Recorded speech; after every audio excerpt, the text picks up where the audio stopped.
நாடாளுமன்ற மழைக்கால கூட்டத்தொடர் ஜூலை மாதம் 21ஆம் தேதி தொடங்கி ஆகஸ்ட் மாதம் 21ஆம் தேதி வரை நடைபெறும் என மத்திய அரசு அறிவித்துள்ளது.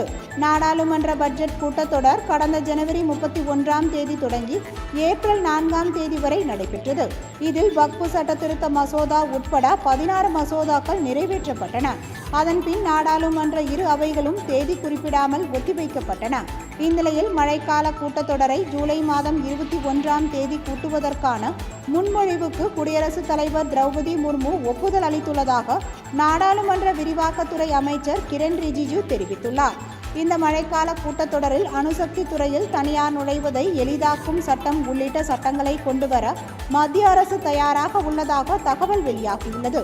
அதேபோல பகல்காம் பயங்கரவாத தாக்குதலுக்கு பதிலடி கொடுக்கும் விதமாக இந்திய ஆயுதப்படைகள் பாகிஸ்தானில் உள்ள பயங்கரவாத தளங்கள் மீது நடத்திய ஆபரேஷன் சிந்தூர் தாக்குதல் குறித்து விவாதம் நடத்த கோரப்பட்டு வரும் நிலையில் இது தொடர்பாக எதிர்க்கட்சிகள் அமளியில் ஈடுபட வாய்ப்புள்ளது என எதிர்பார்க்கப்படுகிறது.